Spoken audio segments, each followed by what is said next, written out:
Hello and welcome to my guide to Axe Mid. This guide was a request from Neonamo, I hope I'm pronouncing that right, to sign up for the Fuxlax level on my Patreon. Special thanks to him and others on the Patreon. Let's get to the Dota. Axe is a hero who is almost always played in the offlane, but we're going to take a look at the hero in a place that he can sometimes be played and how to deal with those adjustments. To first talk about how Axe fits into the mid lane, it's important to talk about Axe's features as a hero. By features, we mean what are his strengths, his weaknesses, how the hero performs at all stages of the game, things like that. So when we're talking about how to fit Axe into the mid lane, let's mostly focus on the laning stage, and then later on we'll cover what it feels like in the late game. To make a hero viable mid, we have to hit a few targets to make it viable. First off, we want some form of AoE or wave clear to ensure that we can push lanes if needed, or to counteract someone else pushing lanes. This helps you stay competitive in last hits and push lanes to ensure time to grab runes, as well as generally limit the amount of time you're standing in lane, thus vulnerable to ganks.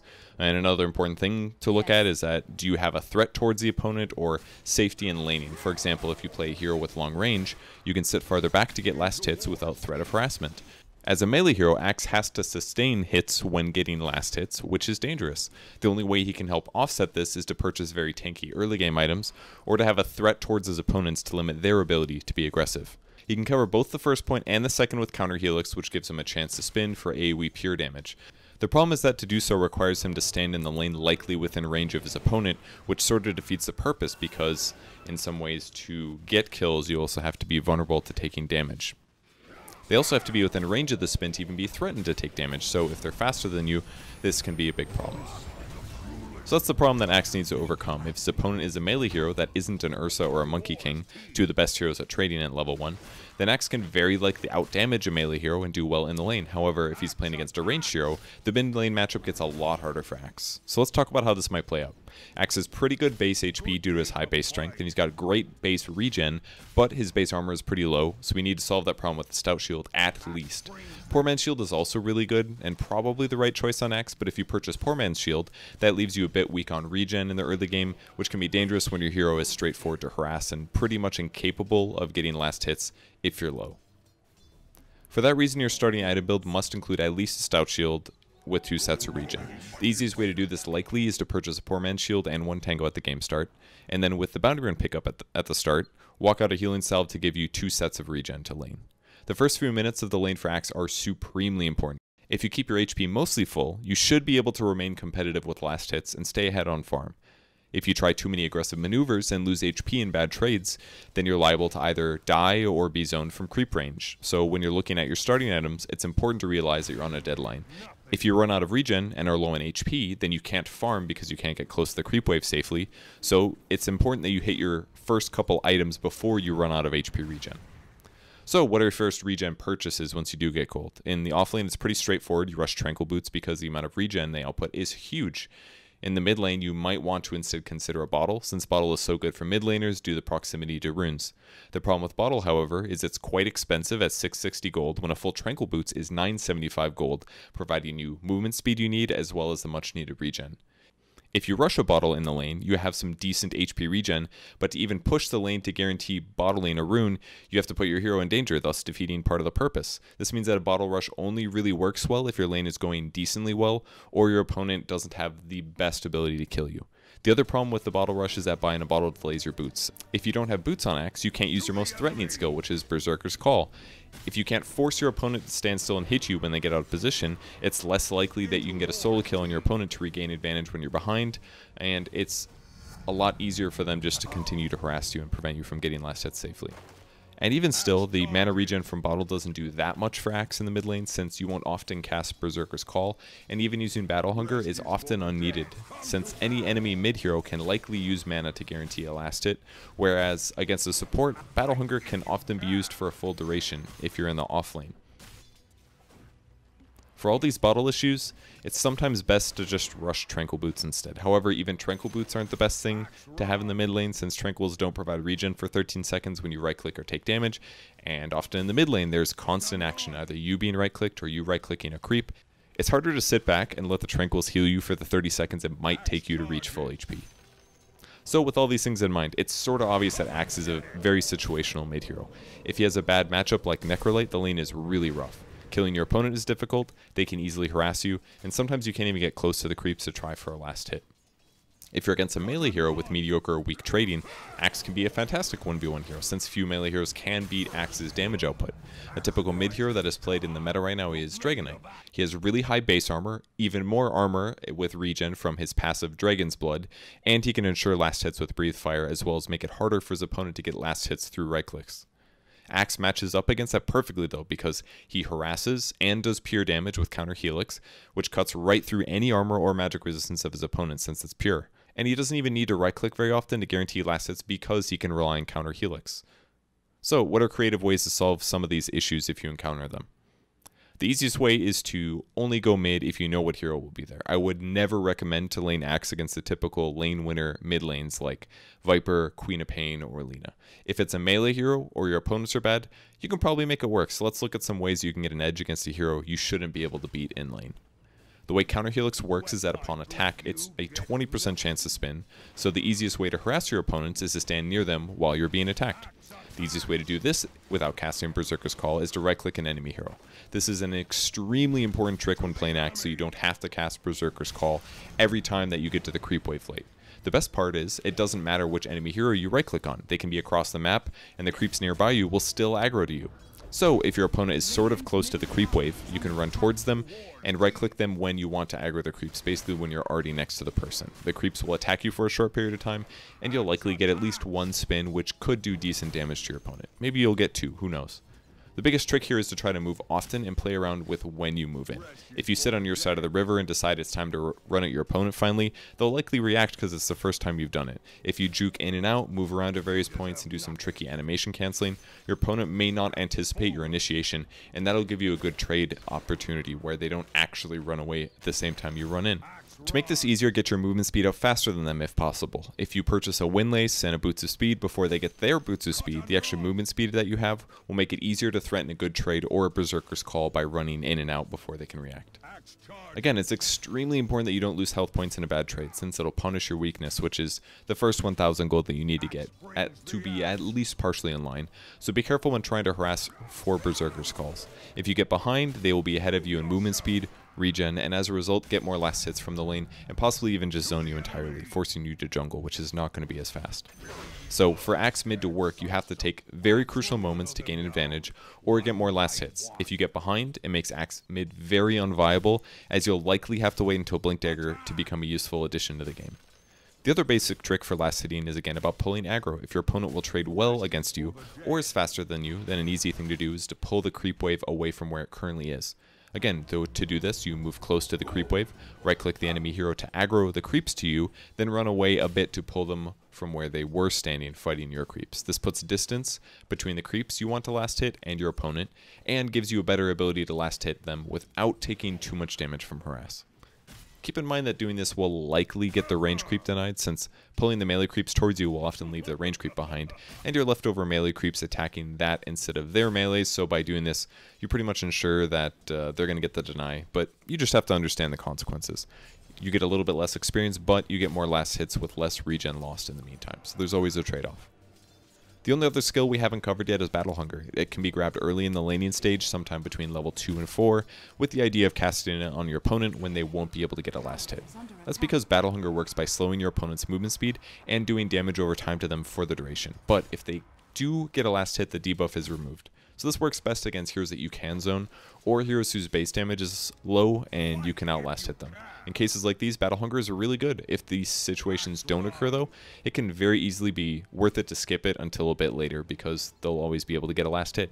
If you do grab the skill though, it's probably best to just grab one point early on, since your other skills are more important for farm speed, disable duration, and ganks, and Battle Hunger, with just one skill point, does a whopping 160 damage. So it's already pretty good with 1 point. Battle Hunger also gives you a movement speed advantage of 12% while slowing them for the same. So, slowing them while boosting your speed can sometimes be the difference that you need to gap close and get a Berserker's Call off against a faster hero. And hey, if you got a bottle, you might as well throw out more Battle Hungers anyways for harass, since you'll have tons of extra mana while refilling your bottle. So, that covers the basics of the laning stage strategy. Let's talk about how you transition from the mid lane into a normal game.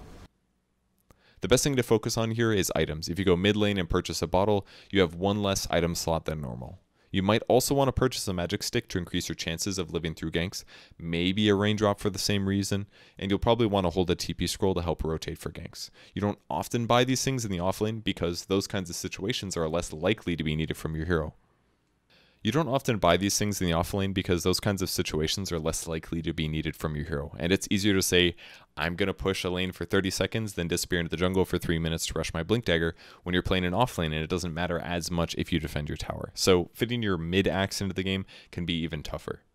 For that reason, I'm currently of the opinion that getting a Vanguard as mid-axe is sorta unnecessary, unless you're owning your lane and can get it really fast. You're already one item slot down because of the bottle, so if you purchase a Vanguard, between a potential Magic Wand, TP Scroll, and possible extra win lace to make up for your needed contribution to the early game, the first big purchase you need to have is a Blink Dagger. It's just way too crucial as an item to initiate and win teamfights.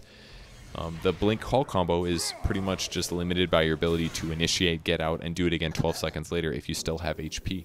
And that kind of teamfight impact is huge, especially if you get a Culling Blade off during those calls to increase your team's movement and attack speed, as well as giving you a kill. So, Blink is important and often farmed through a mix of last hitting mid, killing the mid hero, jungling, and maybe ancient stacking and clearing later. It's a bit harder when you skip Vanguard, but it's still possible with a Shrine. And then afterwards, pretty much the world opens up and you're playing a normal game. And that's where we briefly talk about other important axe items.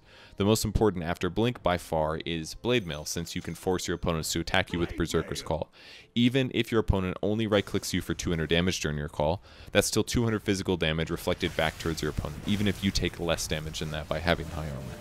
That can easily make the difference in whether or not you get a Culling Blade, as the threshold is very low now, being 250, 325, and 400 HP for different levels of Culling Blade. So if you don't get them below that level, those heroes are going to maybe pop mech, use wand, or stun you and run away. And if they get away, no kill, usually. It's hard to catch up after they get away like that. So Blade Mail also helps you catch up because an ahead and overfarmed opponent will just kill themselves faster hitting a Blade Mail axe, which helps you to catch up in crucial moments that you shouldn't win otherwise. Force Staff is often the follow-up after Blink because of the tempo axes normally sit at. That means their regular position in the game compared to enemy heroes. Offlane heroes are often middle of the pack, so they need a Force Staff to help guarantee they can escape fights without dying after they initiate, or give you a way to initiate while taking damage to guarantee a Berserker's Call. It also provides a lot of HP regen now, so it's a great axe item. Hood can often be the pickup in this position as well, depending on the enemy heroes if they have too much magic damage. And in rare cases, you might want to turn that into a pipe afterwards if you're dealing with AoE magic damage that's winning your enemy's team fights. But not too often do you want to do that. And past that, we get to talk about luxury items, which are situationally purchased, but definitely not an every game thing. The boring ones are Yule's Scepter and BKB, which might be needed depending on the situation, and maybe you'll consider Shadow Blade as well, because that's going to help you look for potential kills and scout and things like that. But let's talk about the really fun one that I've been building. Aghanim Scepter. This is the reworked scepter for axe. The old one put the cooldown at 6 seconds even if you used your Culling Blade on a creep, and it also increased the threshold for killing your opponents by a little bit. That's removed now, and the new Aghanim Scepter is a much better item on axe. What it provides you now is a better Battle Hunger. When Battle Hunger is used on an opponent with Aghanim Scepter, that person's damage output is reduced by 30%, meaning that for them to remove Battle Hunger themselves, it's harder than normal because they now do less damage, making it harder for them to get a kill. The cooler part, though, is that when you get a successful Culling Blade off on a hero, it applies Battle Hunger to all enemy heroes in an AoE of 700 of the person you just chopped. They'll do 30% less damage until killing something, and Axe gets 12% movement speed per Battle Hungered hero. So a cool trick that you can use with this is to use Culling Blade on a creep instead if you so wish. If you do this, you do apply Battle Hunger to heroes in the AoE, but it does put your Culling Blade on cooldown, which is 75, 65, or 55 seconds. It's a lot, but there might be times where chopping a creep for movement speed or applying AoE Battle Hunger at the start of the fight is more important. It still won't cast it on a creep, but it's something to keep in mind as an option that could impact a team fight in a big way if you don't think you're going to get a kill otherwise. So, Ags is the item I played around with a bit, and I see a lot of value in it right now, in fact. Before I talked about skipping Vanguard, and this is one of the reasons. You can start the game with a poor man's shield, so you don't have to worry about buying Stout for Vanguard later. And after you buy Blink and Blade Mail, you can work towards an Ag Scepter, which provides 375 raw HP once completed, something you're likely missing from the Vanguard. And then your team fight's stronger as well, and your Battle Hunger has more uses. It's all really good payoffs. And as a mid-axe, you can generally afford it more often than an offlane axe would be because you have more levels, you probably have more farm, and hopefully you've had better team fights and more kills as a whole. And one of the coolest things for Axe now is his level 25 perk with the Ags in mind. It makes Battle Hunger do 100 bonus damage per second. Used to do 40 at max, now could do 140. And that lasts for 10 seconds, which is a 1400 magic damage nuke. That's a ridiculously huge amount, especially when it also lowers your damage output by 30% for the duration. So that's a really good way to help your Axe do a lot more damage in the late game, and I found a lot of success with this while also giving some control for damage output. And the coolest part about that damage reduction is that despite their damage being lowered by 30%, it doesn't even mean that they deal less damage to themselves when you blink call them and turn on Blade Mail. That's because the damage thrown is the damage that's reflected by Blade Mail, not the damage that is dealt like it used to be. So yeah, a tanky Axe will throw back more Blade Mail damage than he takes in almost all cases. In past Ags, let's talk about some other situational late game items. Like I said before, Shadow Blade is great for catch. You can use it to look around for ganks or to help initiating or escaping after you do go in. Blacking Bark can also be great against too many lockdowns, silences, or scary teamfight ultimates like Eclipse or Poison Nova if you need to stop magic damage. Eul's Scepter can be great to remove silence from yourself, buy yourself invulnerability time, and generally help catch really pesky heroes like Puck. Pipe is fantastic against heavy magic nukers, especially ones that kill your team, and kill creeps to break Battle Hunger. I haven't tried this yet, but cast Battle Hunger, pipe your creeps, that's value. You can buy Lotus Orb to remove silences and hex from yourself and others, as well as reflect spells and do more damage to opponents as a result. Lotus Orb is very often a core Axe item in the late game. You can get a Shiva's or an Assault Cuirass depending on needing AoE wave clear, attack speed, AoE armor for your team, attack speed reduction for your opponents. There's a lot of options there. And then maybe in really rare cases, you could get a late game Heart for extra raw HP and regen to allow you to disengage from fights, heal back to full rapidly, and go back in. There's even some other options. You can go Heaven's Halberd if you really want to. You have to be a little careful buying this though, because if your opponent misses you, that means you don't get a chance to pop counter Helix. So generally, you probably want to avoid Heaven's Halberd. And if you're really crazy, you can buy Refresh Orb as well, which lets you use Blink Call twice in a row, stunning people through BKB for 5.6 seconds. It's pretty insane. So, only other thing I haven't covered yet is some late game principles and the talent tree. To talk about the talent tree really quick, your first round is pretty much up to what your needs are. If you have a bottle purchase in your game, I feel like you don't really need to get the +3 mana regen, but in games that I'm against somebody that mana drains, either somebody that's going to buy Diffusal Blade or maybe an Invoker who might EMP me, then I do grab the +3 mana regen. If I don't have to worry about mana drain, I'm going to go for the Strength perk. At the level 15 one, your options are 75 damage and 250 health. In almost all of my games, I have gone for the +75 damage because it helps you farm. It helps you get enemy heroes low enough to get chops off. And generally, since you're a mid player, you're able to get more last hits, more farm, and therefore increased chance of accelerating your attack speed and making good value of that plus damage.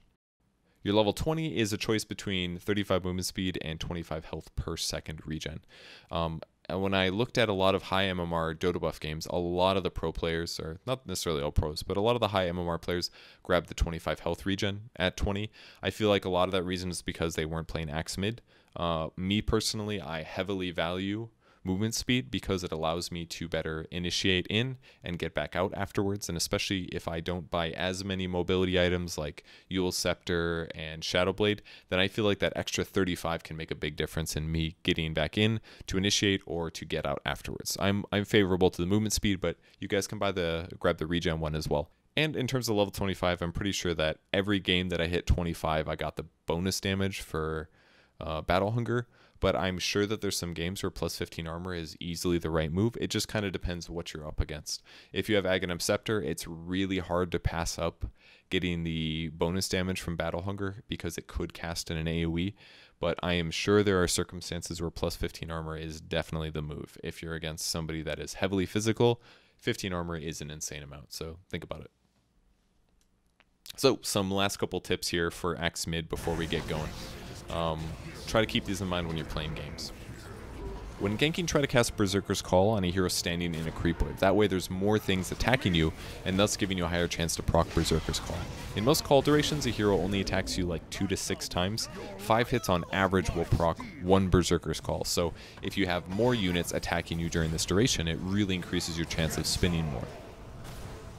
Another great tip is to try to gank with an ally if possible, since your success at getting a kill and usually escaping afterwards entirely depends on if they go below 250 HP and if you can get a successful culling blade off. So bringing an ally that maybe even only throws 300 magic damage can make a huge difference, because it's the difference of you getting a kill, you surviving, and getting out safely. And especially before you have enough gold to purchase Force Staff, Shadow Blade, Yule Scepter, things like that that can buy you enough time to get a blink off into the trees and maybe teleport home to base.